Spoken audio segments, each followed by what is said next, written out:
ગઈકાલે નાણામંત્રીની મોટી જાહેરાત। હવે 12,75,000 સુધીની આવક પર નહીં ભરવો પડે કોઈ ટેક્સ। ન્યૂ ટેક્સ રેજિમની પસંદગી કરનારને થશે ફાયદો। ન્યૂ ટેક્સ રેજિમના સ્લેબમાં પણ કરાયો ફેરફાર, જો કે જૂના ટેક્સ રેજિમમાં નથી કરાયો કોઈ ફેરફાર। હવે 4 વર્ષનું આવકવેરા રિટર્ન એક સાથે કરી શકાશે ફાઇલ। વરિષ્ઠ નાગરિકો માટે ટીડીએસની મર્યાદા 50,000થી વધારીને કરવામાં આવી 1 લાખ રૂપિયા। પગારદાર લોકોને મળશે 75,000 રૂપિયાનું વધારાનું સ્ટાન્ડર્ડ ડિડક્શન। સરકાર આગામી સપ્તાહમાં લાવશે આવકવેરા સંબંધી નવું બિલ। આવકવેરાના માળખામાં થઈ શકે છે મોટા ફેરફાર। બિલમાં દંડને બદલે ન્યાય પર કરાશે ફોકસ। ગંભીર બીમારીઓની સારવાર માટે ઉપયોગી 36 દવા ડ્યુટી ફ્રી। તમામ સરકારી હોસ્પિટલોમાં કેન્સર કેર સેન્ટર બનાવવાની પણ બજેટમાં કરાઈ જાહેરાત। કેન્સરની સારવાર માટે ઉપયોગી દવાઓ થશે સસ્તી। 6 જીવન રક્ષક દવાઓ પર કસ્ટમ ડ્યુટી 5% કરવામાં આવી। દેશમાં 82 સામાન પરથી દૂર કરાઈ સેસ। એલઈડી અને એલસીડી ટીવી થશે સસ્તા। ટીવીના વેચાણ પરથી હટાવવામાં આવી 2.5% કસ્ટમ ડ્યુટી। મોબાઈલ ફોનની બેટરી અને ઇલેક્ટ્રિક વ્હીકલની બેટરી પણ થશે સસ્તી।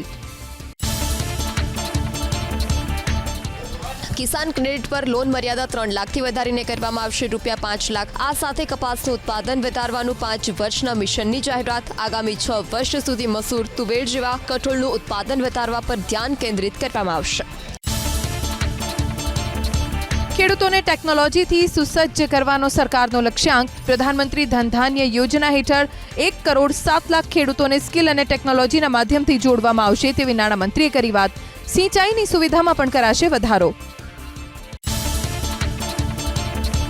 બજેટમાં યુવાનો અને રોજગાર પર કરાયો ફોકસ। સ્ટાર્ટઅપ માટે 10,000 કરોડના ફંડની બજેટમાં કરાઈ જોગવાઈ। નાના ઉદ્યોગકારો માટે 7 કરોડ નવી રોજગારીની તકો। યુવાનોના કૌશલ્યને પ્રોત્સાહન આપવા માટે રાષ્ટ્રીય સ્તરે બનાવાશે 5 સેન્ટર।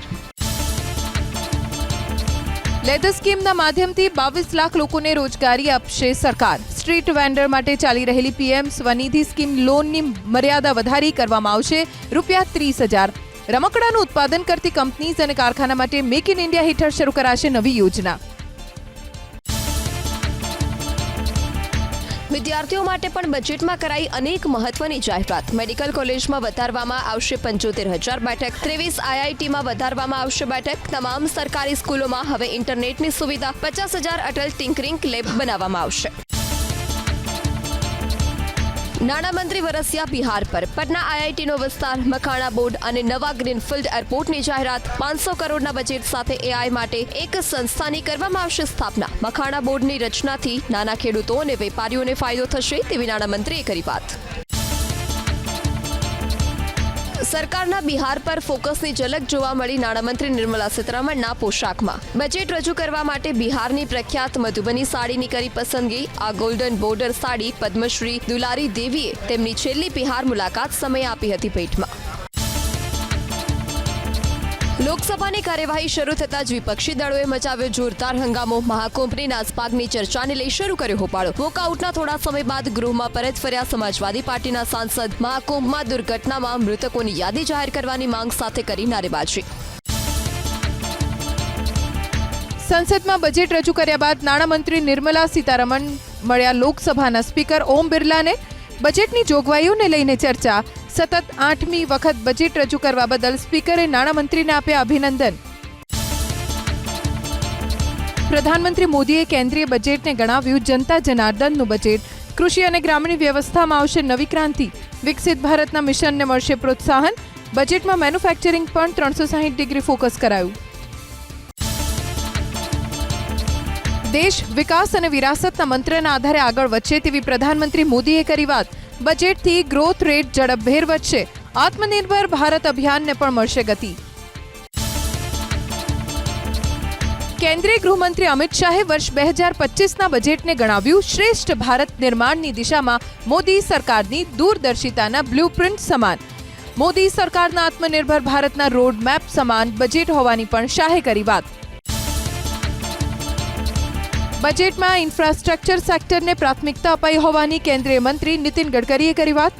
વર્ષ 2025ના બજેટને ગણાવ્યું ઐતિહાસિક। વિકસિત ભારત 47ના સંકલ્પને પાર પાડવામાં નવી ચેતના આપનારું બજેટ હોવાની રાજ્યના મુખ્યમંત્રી ભૂપેન્દ્ર પટેલે કરી વાત। 12 લાખ સુધીની આવકને ટેક્સ ફ્રી કરતા દેશમાં મધ્યમ અને ઉચ્ચ મધ્યમ વર્ગના લોકોને થશે ફાયદો। કેન્દ્રીય બજેટ પર પૂર્વ મુખ્યમંત્રી વિજય રૂપાણી આપી પ્રતિક્રિયા। બજેટને મધ્યમ વર્ગ અને ગૃહિણીઓ માટે ગણાવ્યું ફાયદાકારક। બજેટમાં ખેડૂતો અને માછીમારો અંગે કરેલી જોગવાઈની પણ કરી વાત। પૂર્વ નાણામંત્રી નીતિન પટેલે કેન્દ્રીય બજેટને આવકાર્યું। નીતિન પટેલે જણાવ્યું કે બજેટથી મધ્યમ અને યુવા વર્ગને મળશે મોટી રાહત। ઇલેક્ટ્રિક વાહનો સસ્તા થશે, પેટ્રોલ ડીઝલના ખર્ચા ઓછા થવાનું વ્યક્ત કર્યું અનુમાન। કેન્દ્રીય બજેટમાં ગુજરાતને અન્યાય થયો હોવાનો કોંગ્રેસ નેતા બજેટમાં કરાયેલી જાહેરાતની કરી ટીકા। 12 લાખ સુધીની આવક ઉપર ટેક્સ માફીની જાહેરાતને ગણાવી ભ્રામક। હીરા અને ટેક્સટાઇલ ઉદ્યોગ માટે બજેટમાં કોઈ જ રાહત નહીં। કેન્દ્રીય બજેટને મહેસાણાના સાંસદે સૌનો સાથ સૌનો વિકાસવાળું બજેટ ગણાવ્યું। ખેડૂતો માટે ફાયદાકારક બજેટ ગણાવ્યું મયંક નાયકે। તો 12 લાખની આવક પર ટેક્સ નહીં લાગે તે વાતને આવકારી। કેન્દ્રીય બજેટને નાણામંત્રી કનુભાઈ દેસાઈએ ગણાવ્યું ઐતિહાસિક। ખેડૂત, યુવા, નોકરિયાત અને કરદાતાઓ માટે ગણાવી ફાયદાકારક। તો મધ્યમ વર્ગને આ બજેટથી ફાયદો થશે તેવી પણ કનુભાઈએ કરી વાત। રાજકોટ ચેમ્બર ઓફ કોમર્સે બજેટને આવકાર્યું। સૌરાષ્ટ્રને ઉદ્યોગો અને ખેતીને બજેટથી થશે ફાયદો। ટેક્સમાં 12.75 લાખ સુધીની છૂટ આપવાથી મધ્યમ વર્ગીમાં ખુશી। મહાકુંભનો આજે 21મો દિવસ। અત્યાર સુધીમાં સંગમમાં 33 કરોડથી વધુ ભક્તોએ લગાવી છે આસ્થાની ડૂબકી। 20મા દિવસે સાંજે 8 વાગ્યા સુધીમાં જ 2 કરોડ 15 લાખથી વધુ ભક્તોએ મહાકુંભમાં કર્યું સ્નાન। જાન્યુઆરી મહિનામાં દેશના જીએસટી કલેક્શન 12% વધી 1.96 લાખ કરોડને પાર થયું। શનિવારે જાહેર કરાયા સરકારી આંકડા। આયાતી ચીજવસ્તુઓમાંથી મળતી કરની આવક 19.8% વધીને 48,382 કરોડ પર પહોંચી। જેતપુર નગરપાલિકામાં પૂર્વ પ્રમુખ સુરેશ સરખેલિયા ઉમેદવારી ફોર્મ ભરી દીધા બાદ મેન્ડેટ ન મળતા વિવાદ। અન્ય ભાજપના 42 ઉમેદવારો તેના સમર્થનમાં આવ્યા। ધારાસભ્ય જયેશ રાદડિયાની હાજરીમાં જ તમામ 42 ઉમેદવારોએ પોતાના ફોર્મ પરત ખેંચવા સાથે સુરેશ સરખેલિયાને સમર્થન જાહેર કર્યું। સ્થાનિક સ્વરાજ્યની ચૂંટણી ટાણે જામજોધપુર ભાજપમાં અસંતોષ। મહિલા મોરચાના પૂર્વ પ્રમુખ ચંદ્રિકાબેન ખાટે અપક્ષ તરીકે ભર્યું ઉમેદવારી ફોર્મ। વોર્ડ નંબર 1 માટે નોંધાવી દાવેદારી। જામનગરની જામજોધપુર પાલિકાની ચૂંટણી પહેલા ભાજપમાં ભડકો। ભાજપના પૂર્વ પ્રમુખ લાલજીભાઈ વિંજુડાએ વોર્ડ નંબર 7માં આપમાંથી ભર્યું ફોર્મ। લાલજીભાઈ છેલ્લા ઘણા વર્ષોથી ભાજપની સાથે હતા જોડાયેલા। પાલિકાની ચૂંટણીમાં ભાજપે ટિકિટ ન આપતા આપમાંથી ભર્યું ફોર્મ। ભાજપમાં ભડકો ભાયાવદરમાં નયન જીવાણી સહિત 19 કાર્યકરોએ કોંગ્રેસમાંથી ભર્યું ઉમેદવારી ફોર્મ। સ્થાનિક ભાજપના આગેવાનનો અપમાન કરતા હોવાનો જીવાણીએ લગાવ્યો આરોપ। અમરેલી પાલિકાની 2 વોર્ડની પેટા ચૂંટણીમાં જામ્યો ત્રિપાખ્યો જંગ। વોર્ડ નંબર 5 અને 7માં ભાજપમાં કોમલબેન રામાણી નસીમબેન અગવાને ભર્યું ફોર્મ। તો કોંગ્રેસમાંથી માધવીબેન પ્રેમીલાબેન રોકડે કરી દાવેદારી। આપમાંથી રેશમાબેન કાદરી અને રોશનીબેન દેસાણીએ ભર્યું ફોર્મ। ભાવનગર વલ્લભીપુર પાલિકા પ્રમુખ વલ્લભભાઈ કાંબળે આપ્યું રાજીનામું। વલ્લભભાઈએ 1 વર્ષમાં 5મી વખત આપ્યું રાજીનામું। ચીફ ઓફિસર અને પાલિકા પ્રમુખના વિખવાદથી કંટાળી રાજીનામું આપ્યાનો દાવો। બિલીમોરા નગરપાલિકાના પૂર્વ પ્રમુખ સંધ્યાબેન પટેલે કોંગ્રેસમાંથી ભર્યું ઉમેદવારી ફોર્મ। ભાજપમાંથી ટિકિટ ન મળતા નારાજ સંધ્યાબેને કોંગ્રેસના મેન્ડેટ ઉપર વોર્ડ નંબર 7માંથી જંપ લાવ્યું ચૂંટણી જંગમાં। ભાજપમાં ભંગાણ। કરજણમાં નગરપાલિકાના પૂર્વ પ્રમુખ મીનાબા ચાવડા જોડાયા આમ આદમી પાર્ટીમાં। આપમાંથી ભર્યું ઉમેદવારી ફોર્મ, વ્યક્ત કર્યો જીતનો વિશ્વાસ। કરજણ નગરપાલિકાની ચૂંટણીમાં આમ આદમી પાર્ટી એકલા હાથે ભાજપને હરાવશે તેવો ગોપાલ ઇટાલિયાનો દાવો। તાપીના સોનગઢ ભાજપ સંગઠનમાં ભડકો। ટિકિટ કપાતા નારાજ અનિતાબેન પાટીલનું રાજીનામું। સોનગઢ પાલિકાની ચૂંટણીમાં અનિતાબેન પાટીલે માંગી હતી ટિકિટ। ટિકિટ કપાતા જિલ્લા ભાજપ સંગઠનના મહામંત્રી પદેથી આપ્યું રાજીનામું। ભાવનગરમાં ભાજપમાં ચૂંટણી પહેલા ભડકો। ભાજપના પૂર્વ શહેર કારોબારી સભ્ય અને પૂર્વ વોર્ડ પ્રમુખ રાજેન્દ્રસિંહ જાડેજાનું રાજીનામું। વડવા 2 વોર્ડમાં ક્ષત્રિય ઉમેદવાર નહીં મુકાતા રાજેન્દ્રસિંહે વ્યક્ત કર્યો રોષ। ગુજરાતના મુખ્યમંત્રી ભૂપેન્દ્રભાઈ પટેલ આણંદના પ્રવાસે. ભૂપેન્દ્રભાઈએ સુણાવમાં યોજાયેલા કાર્યક્રમમાં હાજરી આપી સુણાવ કેળવણી મંડળના વિવિધ પ્રકલ્પોનું કર્યું લોકાર્પણ. અમદાવાદના સાણંદ તાલુકા પંચાયતની ફાંગડી બેઠકની પેટા ચૂંટણીમાં ભાજપ બિનહરીફ. કોંગ્રેસના ઉમેદવારનું મેન્ડેટ ન પહોંચતા ભાજપ બિનહરીફ. કોંગ્રેસના ઉમેદવાર કાંતિભાઈ પટેલનું મેન્ડેટ ન પહોંચ્યું. ભાજપના ઉમેદવાર ચંદુભાઈ પટેલ થયા બિનહરીફ. દ્વારકા પાલિકાની ચૂંટણીને લઈ અંતિમ દિવસે ભરાયા ફોર્મ. ભાજપ, કોંગ્રેસ અને આપના ઉમેદવારની દાવેદારીથી જામ્યો ચૂંટણી જંગ. દ્વારકા પાલિકાની 7 વોર્ડની 28 બેઠક માટે યોજાશે ચૂંટણી. ભાજપ, કોંગ્રેસ, આપ અને અપક્ષ મળી ભરાયા 86 ફોર્મ. ડાંગમાં સ્થાનિક સ્વરાજની ચૂંટણી માટે ભરાયા ફોર્મ. જિલ્લા પંચાયતની 1 બેઠક માટે 3 ઉમેદવારે નોંધાવી દાવેદારી. સુબીર તાલુકાના કડમાળ બેઠક માટે કોંગ્રેસ, ભાજપ અને અપક્ષના ઉમેદવારો મેદાને. તાપીમાં સ્થાનિક સ્વરાજની ચૂંટણી માટે ઉમેદવારી પત્રો ભરાયા. સોનગઢ નગરપાલિકામાં 7 વોર્ડની 28 બેઠક માટે કુલ 76 ફોર્મ ભરાયા. તો નિઝર તાલુકા પંચાયતની 1 બેઠક પર ભાજપ રહ્યું બિનહરીફ. અન્ય પક્ષમાંથી ફોર્મ ન ભરાતા બન્યું બિનહરીફ. ખેડાના ડાકોરમાં એક કાઉન્સિલરને મળી બિનહરીફ જીત. વોર્ડ નંબર 7માં બક્ષીપંચ ઉમેદવાર પ્રિતિશ દેસાઈ સામે કોઈ ઉમેદવારી પત્રક ન ભરાતા બિનહરીફ. ખેડાના અમદાવાદ શહેર ભાજપ મહિલા મોરચાના પ્રમુખનું રાજીનામું. પાલિકાની ચૂંટણીમાં વોર્ડ નંબર 7માંથી ટિકિટની કરી હતી માંગ. ભાજપે અપક્ષ ઉમેદવારને મેન્ડેટ આપતા ગીતાબેનનું રાજીનામું.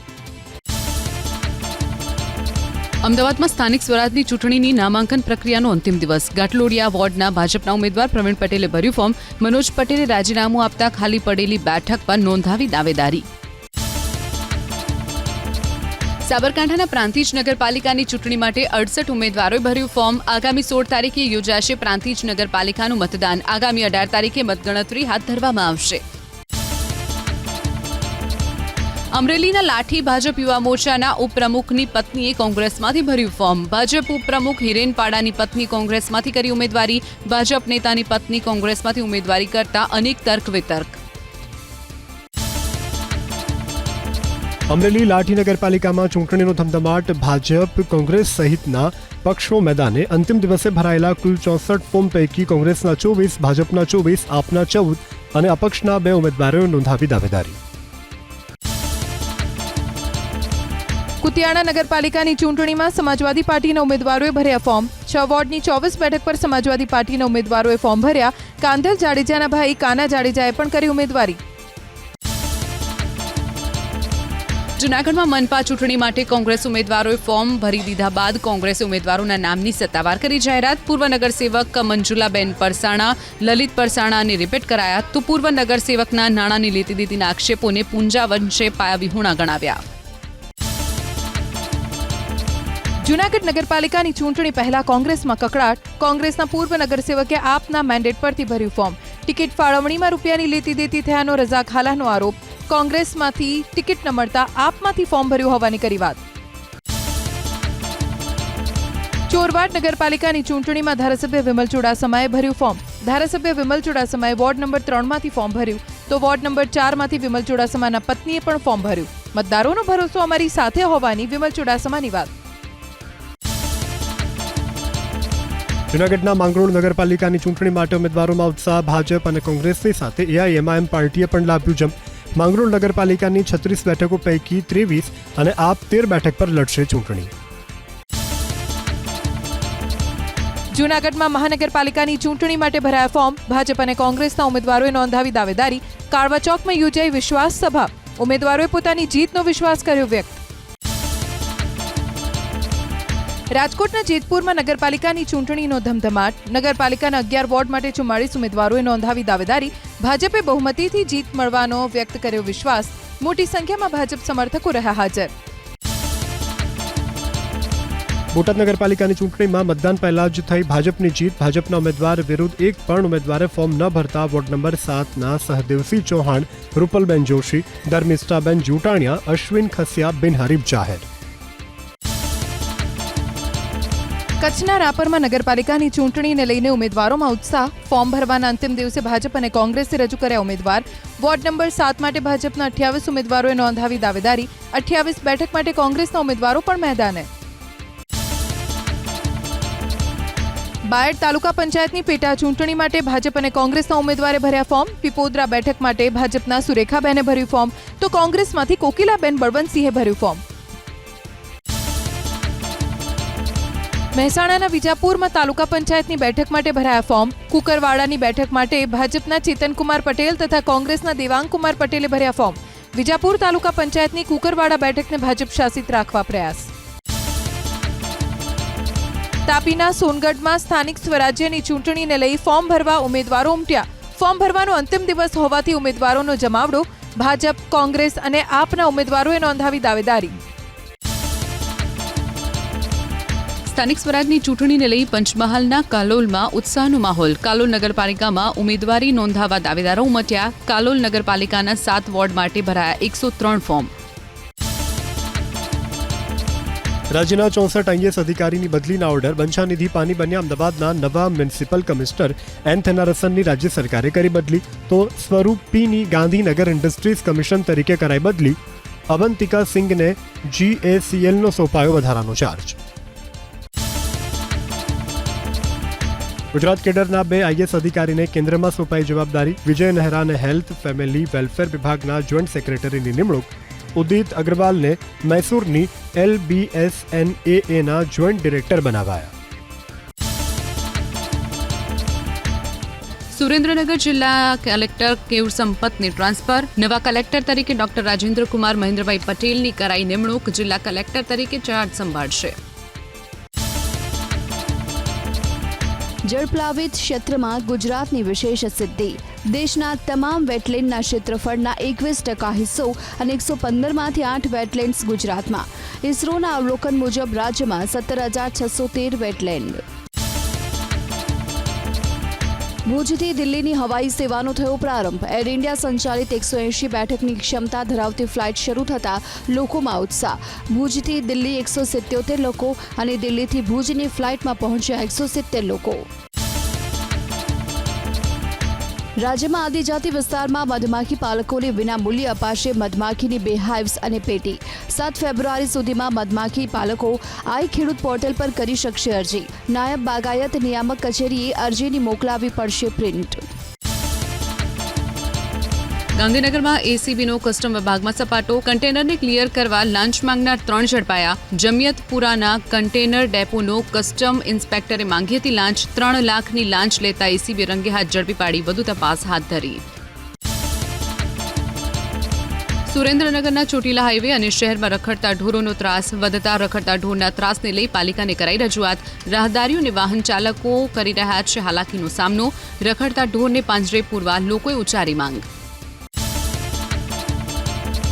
મહીસાગરના સંતરામપુરમાં થયેલી હત્યાનો ઉકેલાયો ભેદ. સોમાભાઈ નામના આધેડની ધારિયાના ગાજિંકી કરાઈ હતી હત્યા. અંગત અદાવતમાં હત્યા કરાઈ હોવાનું ખુલ્યું. પોલીસે આરોપીને ઝડપી વધુ તપાસ હાથ ધરી. બાસણા કોલેજમાં વિદ્યાર્થિનીની આત્મહત્યાના કેસના આરોપીનું કોઈ વકીલ નહીં લડે કેસ તેવો ઠરાવ કરાયો મંજૂર. બાર એસોસિએશનના ઠરાવ છતાં આરોપી તરફ વિવેક બારોટના નામના વકીલ કોર્ટમાં હાજર થતા મામલો ગરમાયો. બાર એસોસિએશનના પ્રમુખને લખ્યો પત્ર. બારોટની સામે કાર્યવાહીની માંગ.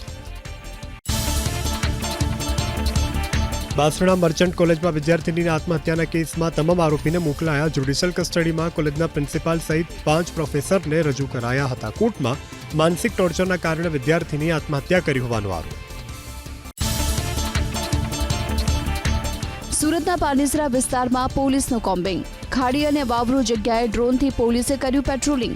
અસામાજિક તત્વો અને ગુનાહિત પ્રવૃત્તિઓને લઈને હાથ ધરાયું ચેકિંગ. સુરતના મહુવામાં મંદિરમાંથી ભગવાન લક્ષ્મીનારાયણની મૂર્તિ ખસેડવાનો વિવાદ. સત્સંગ સમાજે જાહેર મંચ પરથી માફીની માંગ સાથે નિત્ય સ્વરૂપદાસ સ્વામીનો કર્યો વિરોધ. 8 દિવસમાં નિત્ય સ્વરૂપદાસ સ્વામી માફી નહીં માગે તો આંદોલનની ઉચ્ચારી ચીમકી. ઓડાની 302મી બોર્ડ બેઠકમાં 18 નગર રચના પર કરાઈ ચર્ચા. RTIની અરજીઓ માટે ઓનલાઈન સુવિધા મુદ્દે પણ વિચારણા. કેડી અમદાવાદ મેરેથોન દોડના આયોજનને લઈ વાહનોની અવરજવર માટે ડાયવર્ઝન પણ કરાયા નક્કી. સ્વાતંત્ર્ય સેનાની અબ્બાસ તૈયબજીની જન્મજયંતિએ ગુજરાત વિધાનસભામાં શંકર ચૌધરીએ પુષ્પાંજલિ કરી અર્પણ. ગાંધીનગરના મેયર મીરાબેન પટેલ, ધારાસભ્ય રીટાબેન પટેલ સહિત અધિકારીઓ અને કર્મચારીઓ રહ્યા ઉપસ્થિત. એરફોર્સ સ્કૂલના વિદ્યાર્થીઓએ પણ કર્યા પુષ્પ અર્પણ. ભારતીય આર્મીના ડેલિગેશને અમદાવાદમાં રિવરફ્રન્ટ પરના અક્ષર ક્રૂઝની લીધી મુલાકાત. આર્મીના જવાનોએ અક્ષર ક્રૂઝમાં ડિનરની મજા માણી. બનાસકાંઠા જિલ્લાના વિભાજન બાદ કાંકરેજમાં વિરોધ યથાવત. જિલ્લા કલેક્ટરના જાહેરનામા બાદ વિસ્તારને બનાસકાંઠામાં રાખવાની કરાઈ રજૂઆત. કાંકરેજના ડોક્ટર એસોસિએશન, ખરીદ વેચાણ સંઘ, તાલુકા ભાજપ પ્રમુખ સહિતના લોકોએ રજૂઆત કરી કાંકરેજને બનાસકાંઠામાં રાખવાની ઉચ્ચારી માંગ. બનાસકાંઠા જિલ્લા વિભાજનને લઈ અને ધાનેરામાં ભજન ગાય અને વિરોધ કરવામાં આવ્યો. સુદામાપુરી સોસાયટીમાં ભજન સત્સંગ યોજી ભજન ગાય. વાવથરા જિલ્લામાં જવાનો કર્યો વિરોધ. આવેદનપત્રો, રેલી, ધરણા, હવન અને હવે લોકો ભજન ગાય અને કરી રહ્યા છે માંગ. ગેસ કટરથી મોતના કેસમાં આરોપી ન પકડાતા મૃતકના પરિવારજનોમાં આક્રોશ. પૂર્વ ધારાસભ્ય નવસાદ સોલંકી, મૃતકના પરિવારજનો અને સમાજના આગેવાનો યોજી રેલી. આરોપી ચીફ ઓફિસર અને સેનેટરી ઇન્સ્પેક્ટરને ઝડપી પાડવા માટે કરાઈ રજૂઆત. ગેસ કટરથી પાટડી નગરપાલિકાના 2 કામદારોના થયા હતા મોત. પાટણમાં ધારાસભ્ય લવિંગજી ઠાકોરની પોસ્ટથી વિવાદ. વોર્ડ નંબર 7ના ભાજપના ઉમેદવાર ફરસુભાઈને બિનહરીફ કહેતા સર્જાયો વિવાદ. કોંગ્રેસે પોસ્ટ સામે ઉઠાવ્યો વાંધો. વિવાદ બાદ લવિંગજીને પોસ્ટ હટાવવા પડી ફરજ. પરિણીત મહિલાની સાથે અમાનવી અત્યાચારના કેસમાં વધુ 3 આરોપીની ધરપકડ. 2 પુરુષ અને 1 મહિલાની ધરપકડ બાદ રજૂ કરાયા કોર્ટમાં. દાહોદના ઢાળ સિમલિયામાં પરિણીત મહિલાને અર્ધનગ્ન કરી બાઇકની સાથે બાંધી અને કાઢવામાં આવ્યું હતું સરઘસ. સસરા સહિત કુલ 15 શખ્સોની સામે નોંધાઈ ફરિયાદ. મહાઠગ ભૂપેન્દ્રસિંહ ઝાલાના સમર્થનમાં અરવલ્લીમાં લાગ્યા બેનરો. મોડાસા રાજેન્દ્રનગર રોડ પર વી સપોર્ટ બીઝેડના લખાણ સાથેના 50થી વધુ હોર્ડિંગ્સ લગાવાયા. બેનરો કોની લગાવ્યા તેને લઈને અનેક તર્ક વિતર્ક. નેક રેટિંગ કૌભાંડનો સીબીઆઈએ કર્યું પર્દાફાશ. નેકના સભ્યો સહિત 10 આરોપીઓને સીબીઆઈએ ઝડપ્યા. લાંચ લઈને કેટલીક કોલેજોને A++ નેક રેટિંગ આપવાનો આરોપ. 37 લાખની રોકડ, 6 લેપટોપ સહિત દસ્તાવેજો કરાયા જપ્ત. અમદાવાદમાં ઈ-કોમર્સ વેબસાઇટ હેકિંગ કેસની તપાસમાં થયો મોટો ખુલાસો. ગેમિંગ એપમાંથી રૂપિયા મેળવવા આરોપીઓએ બેંક કર્મચારીઓને લાલચ આપી UTR કોડ મેળવ્યાનો ધડાકો. તો રમી સર્કલ ગેમિંગ એપને પણ નોટિસ આપવાની હાથ ધરાઈ કાર્યવાહી. 3 આરોપી ઝડપાયા. રાજકોટ પોલીસની કાર્યવાહી. હત્યા અને ડબલ મર્ડરના કેસમાં લાંબા સમયથી હતા ફરાર. અમદાવાદના કાગડાપીઠ અને રાજકોટના ગાંધીગ્રામ પોલીસ સ્ટેશનમાં આરોપી વિરુદ્ધ નોંધાયો હતો ગુનો. અકસ્માતમાં 2 વ્યક્તિના મોત થયા અમરેલીના રાજુલામાં. બારપટોળી ગામ પાસે 3 મોટરસાયકલ અથડાતા સર્જાયો અકસ્માત. 4 લોકોને ઈજા થતા સારવાર માટે ખસેડાયા. ગુજરાત સ્ટેમ ક્વિઝ 3.0ના ગ્રાન્ડ ફિનાલેનું અમદાવાદના સાયન્સ સિટીમાં કરાયું આયોજન. ગુજરાતમાંથી 9,80,000 તો અન્ય રાજ્યમાંથી 32,000 વિદ્યાર્થીઓએ લીધો ભાગ. વિજેતા વિદ્યાર્થીઓને લેપટોપ, ટેબ્લેટ, ડ્રોન કિટ સહિત 2 કરોડના અપાયા ઇનામ.